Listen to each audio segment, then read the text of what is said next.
The Agada goes on to tell us the story of 5 rabbis. The context is, the Agada tells us that no matter how great you are, whether you're a chacham, you're wise, you're a navan, you're understanding, you're a zaken, you're an elder, you're yodea es Torah, you know the Torah, it doesn't matter. We still have an obligation, l'saper b'yitzias Mitzrayim, to tell over the story of the Exodus from Egypt, and whoever increases that, harezah meshubach. The longer you go, the more praiseworthy. And then it tells a story about these 5 rabbis who gathered in Bnei Brak, and they were talking about the story of Egypt all night, so much so that their students had to come in the morning and say, hey rabbis, Hegi Zman Shal Kriya Shema.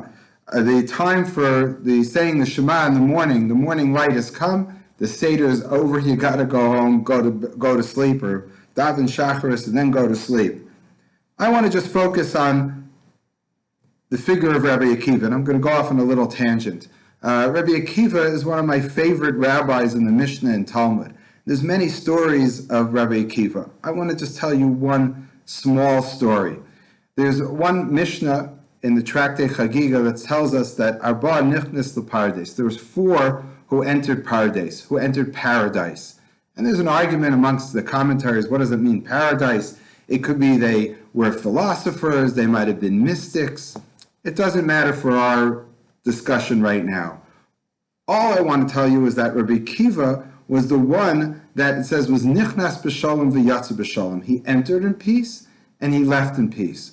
One of them went crazy, one of them got burnt to a crisp, one of them became a heretic, and it was only Rabbi Akiva who was able to both enter and leave in peace, b'shalom, complete, with perfection.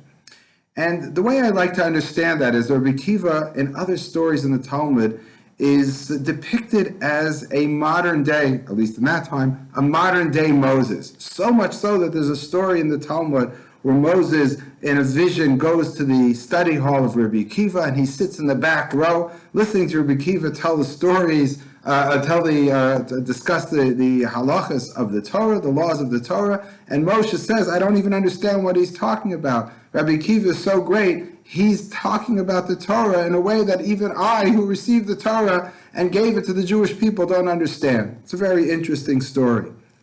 But the fact that the Talmud stating that is saying Rabbi Akiva is like Moses. And what was the greatness of Moses and what was the greatness of Rabbi Akiva?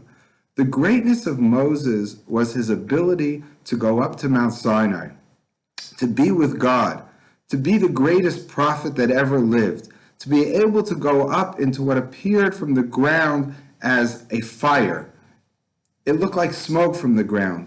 And Moses goes up to Mount Sinai, enters, and he's able to talk to God and realize that the fire that seems to exist on the top of Mount Sinai, this burning presence of God, is really benign. And God is really all inviting. And Moshe goes up, and eventually he comes down. And the question is, so, okay, he went up and he went down. But there's one of the figures that Nichnas L'Pardes went to paradise. It says that he was burnt to a crisp. And why does it talk about it that way? Because when you go up to God and you become so spiritual or intellectual, you sometimes just forget about the average person. You don't care about mundane matters anymore. You're not interested in leading the people. You're up there with God. You're the greatest prophet. You're the great mystic. You're the great philosopher. You know everything and you don't care about anybody else. So that's maybe one of the figures who went Nichnas L'Pardes. He went in and he never came out. That's Ben Azai. Ben Azai actually says was someone who never got married, never had children. That's not necessarily a bad thing, but it's trying to say that he wasn't a man of this world. He was totally devoted to his Torah, but so much so that he didn't know how to relate to the average person. Moshe was able to go up, but he was also able to come down. He was still able to be a leader. That's the greatness of Rabbi Akiva. Rabbi Akiva was someone who was able to go up into paradise, speaking to God, deep in mystical thought, the greatest philosopher, the greatest intellectual, but he still knew how to come down and relate to people. So much so that it tells us that Rabbi Akiva at one time had 24,000 students. and they all die during the time between Pesach and Shavuos. It's another story.